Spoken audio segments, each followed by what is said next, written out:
Point P। V plus की value 1/4πε0 Q/r minus L cos theta.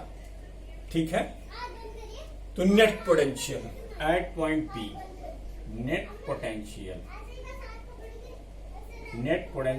Eight point P, V P is equal to V plus V minus.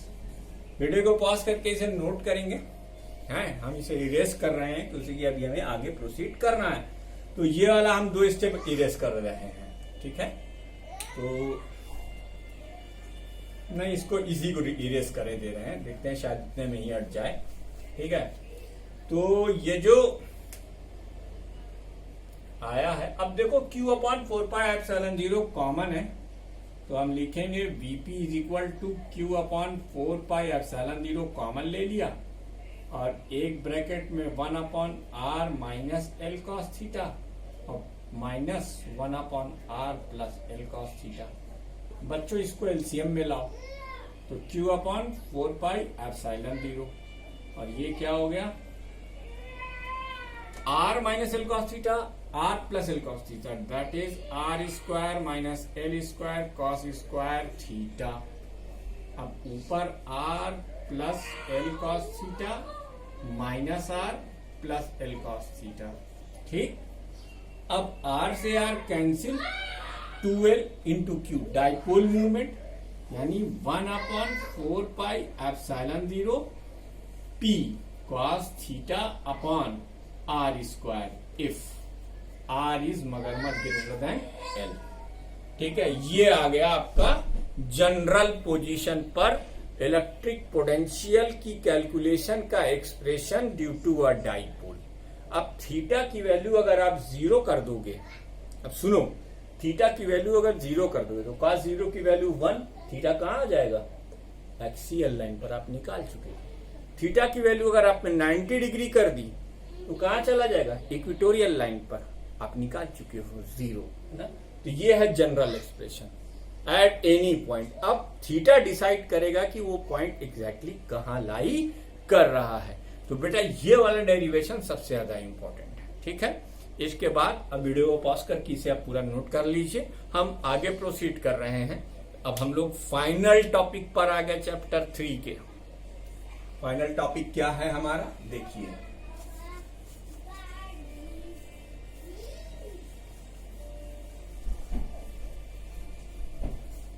Electrostatic potential energy. क्या है हमारा final topic, electrostatic potential energy. Electrostatic potential energy, electrostatic potential energy for the system of 2 charges. For the system of 2 charges, it is defined as the work done in separating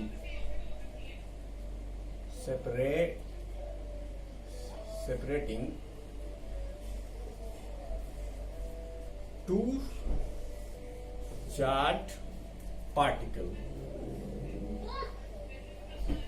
at infinite distance apart। 2 charge particle को infinite distance apart करने में जो work done आप खर्च करते हैं उसे आप क्या कहते हैं, electrostatic potential energy at infinite distance apart. 2 charge को eight infinite distance apart.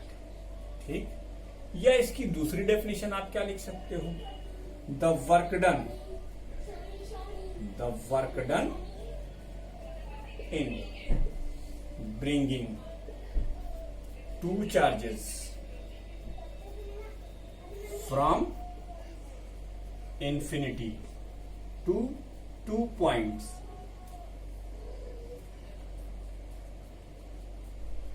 In electric field.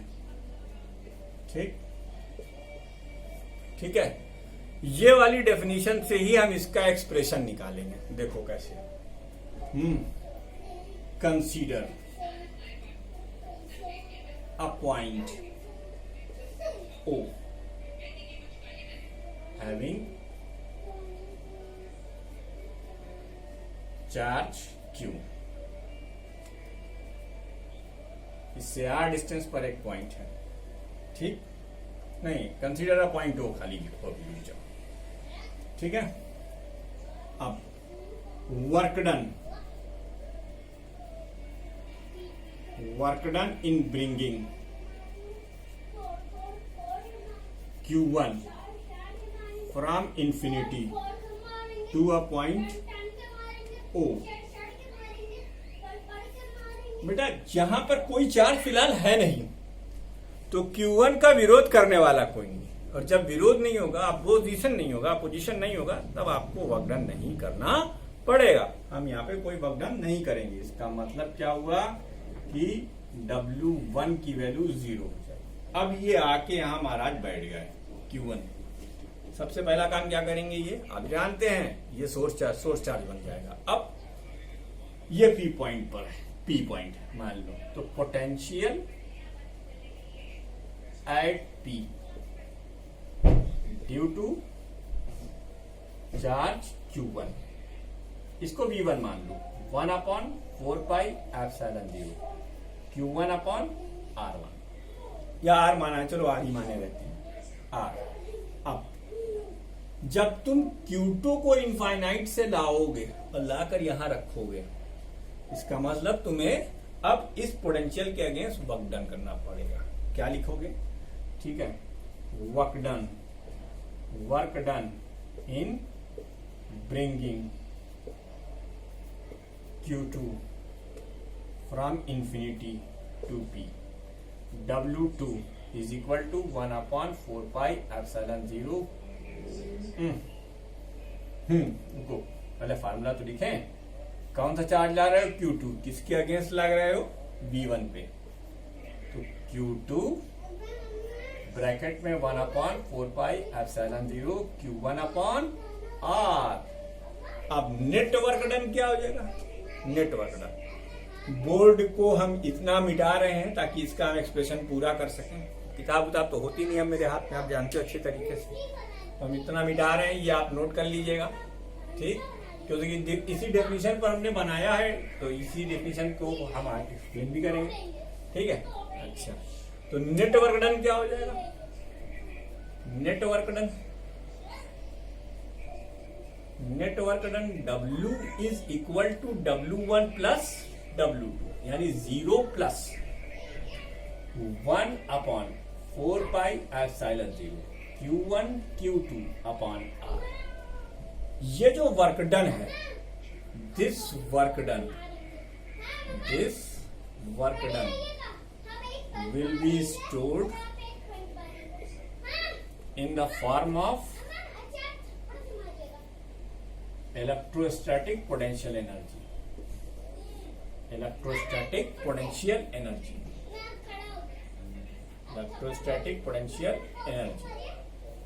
of the system of two charges, that is, ये जो इलेक्ट्रोस्टैटिक पोटेंशियल एनर्जी है, ये किसी अकेले चार्ज पार्टिकल की प्रॉपर्टी नहीं, ये दोनों चार्ज पार्टिकल की कंबाइंड प्रॉपर्टी, ठीक है। अगर मान लीजिए एक छोड़कर भागा, ठीक है, तो वो अपने साथ पूरी पोटेंशियल एनर्जी काइनेटिक एनर्जी में कन्वर्ट करके ले जाएगा, आधे में कुछ नहीं बटने वाला है। इसलिए जब तक सिस्टम बना रहेगा तब तक सिस्टम में इलेक्ट्रोस्टैटिक पोटेंशियल एनर्जी होगी। अगर किसी कारणवश, किसी वजह से एक चार्ज पार्टिकल जाता है तो वो सारी पोटेंशियल एनर्जी को अपने साथ काइनेटिक एनर्जी बनाकर लेकर चला जाएगा। अभी हम सवाल कराएंगे, आपको क्लियर होगा कॉन्सेप्ट, ठीक है। तो फिलहाल यू का फार्मूला आप लोग लिखें। यू का जो फार्मूला आएगा, यानी इलेक्ट्रोस्टैटिक पोटेंशियल एनर्जी, वो 1/4πε0 Q1 Q2 अपॉन R। इस पर बहुत सारी बातें करनी है, तो चिंता मत करिए। तो वीडियो को पॉज करके इसे पूरा नोट कर डालिए। अब हम इस पर और भी सारी बातें करते हैं आपके सामने, ठीक है। तो वीडियो पॉज करके इसको नोट कर डालिए।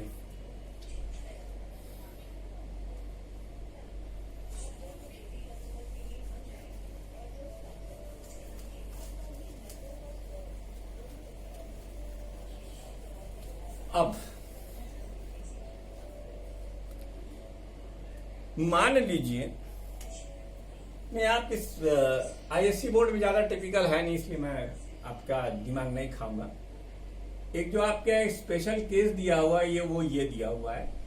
जैसे मान लीजिए ये 3 चार्ज पार्टिकल है, Q1 है, Q2 है और Q3 है। ठीक, ये डिस्टेंस आपने R12 माननी पड़ेगी, ये डिस्टेंस आप R14 मानेंगे, अरे R23 और ये डिस्टेंस आप R13 मानेंगे R13। यानी ये एक सिस्टम है जिसमें 3 चार्ज। तो इसकी इलेक्ट्रोस्टैटिक पोटेंशियल एनर्जी का एक्सप्रेशन आप कैसे निकालोगे? अच्छा भाई, ये एक पेयर बनाएगा इसके साथ, ये एक पेयर बनाएगा इसके साथ और ये एक पेयर बनाएगा इसके साथ। कितने पेयर बन गए? 3 पेयर। लिख लो, नंबर 1, नंबर 2, नंबर 3। तो आईएससी के करिकुलम के हिसाब से U1 की वैल्यू होगी U12, यानी electrostatic potential energy of the system of charge form by charge Q1 and Q2। उसी तरीके से आप लिखोगे U13 और फिर लिखोगे आप U23। ठीक है, ये आपके यहाँ दिया हुआ है। तो अब इसकी वैल्यू क्या होगी? 1/4 pi epsilon 0 Q1 Q2 upon R12। इसकी वैल्यू क्या होगी? 1/4 pi epsilon 0 Q1 Q3 upon R13। और इसकी वैल्यू क्या होगी? 1/4 pi epsilon 0 Q2 Q3 upon R23। ठीक, तो अगर आप 1/4 पाई एप्सिलॉन 0 चाहे तो कॉमन निकाल लें। अब यहाँ आप लिखेंगे Q1 Q2 अपॉन R12, आप यहाँ पे लिखेंगे Q1 Q3 अपॉन R13, यहाँ पर आप लिखेंगे Q2 Q3 अपॉन R23। ठीक, ये एक और फार्मूला आपके सामने आ गया। अच्छा, अब अगर आपको देखो, मैं एक सवाल बताता हूं। पहले तुमको एक छोटा सा सवाल बताता हूं। ठीक है, पहला एग्जाम्पल, मान लो तुम्हारे पास एक चार्ज Q है और एडिशनल डिस्टेंस, अरे उनके बीच, और दूसरा चार्ज भी Q है, इनके बीच की डिस्टेंस A। ठीक, अगर आपसे कहा जाए कि हमने इनके बीच की डिस्टेंस घटाकर A/2 कर दी, कितनी कर दी है? A/2, यानी अब ये यहां पर है। Find the work done in decreasing the distance. Find the work done, ये सबसे आसान सवाल हो सकता है। Find the work done in decreasing the distance by half of the original distance, half of the original distance। ठीक, बेटा जब ये ए डिस्टेंस पे रखे हुए थे तो भी ये एक सिस्टम थे, तो सिस्टम के पास अपनी इलेक्ट्रोस्टैटिक पोटेंशियल एनर्जी होगी। सिस्टम के पास अपनी एक पोटेंशियल एनर्जी होगी, वो लिख दो। U इनिशियल, कौन सी? U initial. U इनिशियल की वैल्यू होगी 1/4 पाई एप्सिलॉन 0 और Q into Q upon A, that is 1/4 pi epsilon 0 Q square upon A। उसी तरीके से जब हाफ डिस्टेंस पर आ गए तो फिर भी एक सिस्टम है। अब डिस्टेंस क्या है? अब आधी हो गई। फिर से फार्मूला लिखो, U final 1/4 pi epsilon 0 Q into Q upon A/2, यानी twice of 1/4 pi epsilon 0 Q square upon A। अब वर्क डन क्या होगा? चेंज इन पोटेंशियल एनर्जी के बराबर। किसके बराबर होगा? वर्क डन क्या होगा? Change in potential energy. लिख दो भैया, कौन सी दिक्कत है? Work done is equal to change in potential energy, change in potential energy.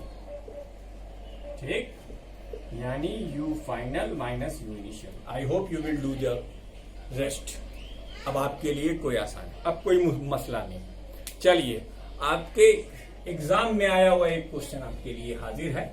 इसको आप जानते क्या करना है यार, मुझे बार बार मत बुलवाओ। वीडियो को पॉज करिए और नोट करिए, अब आपको मालूम है क्या करना है। ठीक है भैया, एक क्वेश्चन और देखिए, शानदार सवाल है। और हो सकता है आपको ये न्यूटन वगैरह सब बुकों में मिल भी जाए, लेकिन हो सकता है न्यूमेरिकल फॉर्म में मिले। हम आपको इसे, ये एक ट्रायंगल है जिसके 3 कोनों पर 3 चार्ज रखे हुए हैं, ठीक।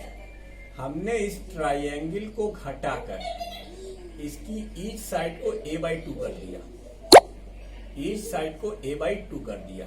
कितना कर दिया? a/2। अब आपसे पूछा गया find the work done, find the work done, find the work done in reducing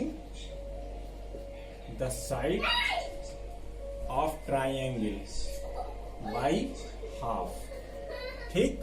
जैसे इसमें एक था, अब यहां पर क्या है, एक तो ये सिस्टम, एक तो ये सिस्टम, एक तो ये सिस्टम, तो 3 एनर्जी हो जाएगी। अच्छा, इत्तेफाक से चूंकि इक्विलेटरल ट्रायंगल है तो साइड तीनों बराबर है, तो आप u इनिशियल की वैल्यू सीधे सीधे क्या लिख सकते हो, u इनिशियल की वैल्यू आप लिख सकते हो thrice of 1/4 pi epsilon 0 q square upon a, कोई मसला नहीं, ठीक है। अब u फाइनल क्या लिखोगे, what will be U write as u final.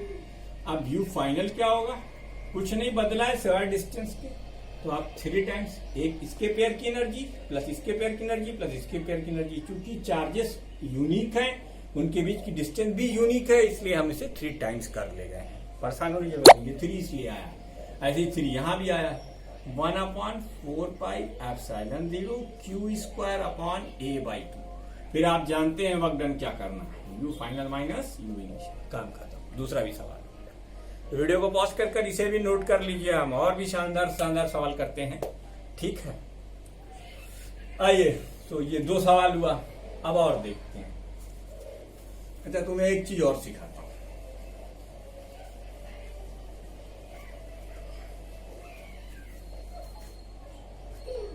चलो एक वीडियो और बनाएंगे जिसमें हम इलेक्ट्रिक डाइपोल की पोटेंशियल एनर्जी के बारे में बात करेंगे, इसमें हम और सवाल कर देते हैं। Example, an alpha particle is accelerated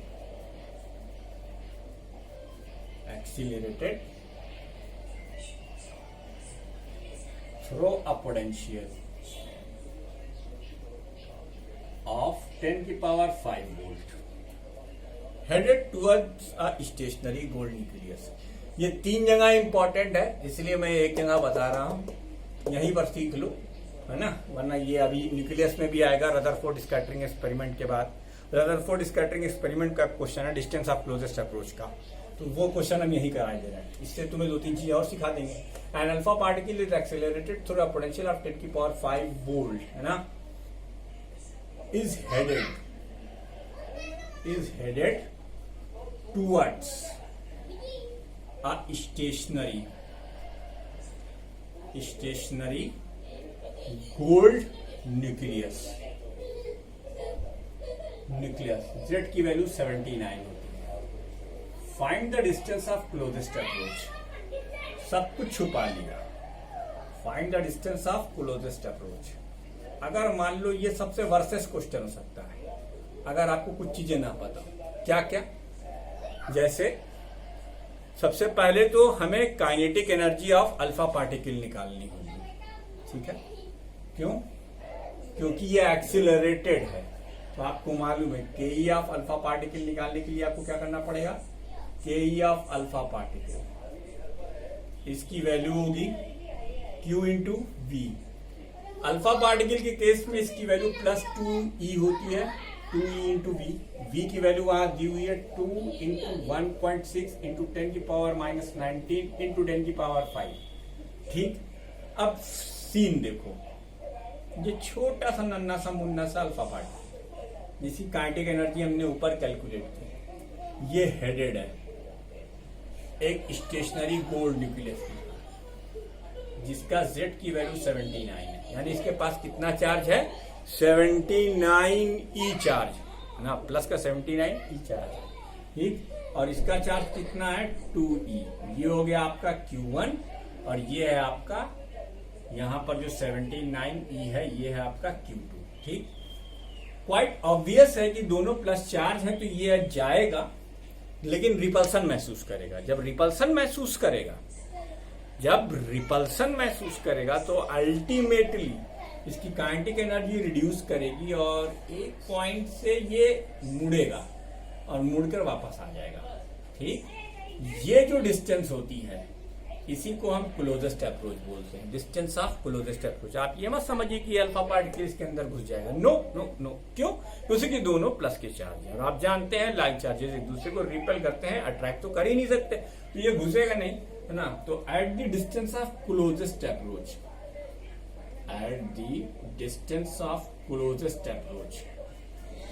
यहां से यू टर्न लेता है बेटा पार्टिकल, ठीक है, at the distance of closest approach, kinetic energy of alpha particle is equal to potential energy of alpha particle and gold nucleus. हाँ, इसका मतलब जो आपने के यहां पे कैलकुलेट की थी उसकी वैल्यू आप रख देंगे, यानी 3.2 इंटू 10 की पावर 19 माइनस 5 यानी minus 14 is equal to 9 into 10 की पावर 9, Q1 की जगह पर 2e यानी 2 इंटू 1.6 इंटू 10 की पावर माइनस 19 और फिर 79 इंटू 1.6 इंटू 10 की power minus 19 divided by R0। ठीक है, ये कौन सा फार्मूला है? 1/4π/0 Q1 ये लिखा, Q2 ये लिखा और R0 ये लिखा। ठीक, अब R0 आपको कैलकुलेट करना है। R0 की वैल्यू हो जाएगी 9 इंटू 10 की पावर 9, 2 इंटू 79 इंटू 1.6 का होल स्क्वायर मल्टीप्लाइड बाई 10 की power minus 38 divided by 3.2 into 10 की power minus 14। Rest is difference your honour. यहां एक और न्यूमेरिकल मैंने आपको बताया, इसमें साथ में एक और कॉन्सेप्ट भी बता दिया। ठीक है, और आपको ये समझ में भी आ गया कि चार्ज पार्टिकल की kinetic energy half V square से बेटर है कि हम उसे किससे निकाल लें, Q इंटू वी से, अगर वहां पर एक्सेलरेटिंग पोटेंशियल दिया हुआ है। इतना नोट कीजिए, फिर हम डायपोल की इलेक्ट्रोस्टैटिक पोटेंशियल एनर्जी बताकर इस चैप्टर को वाइंड अप करेंगे।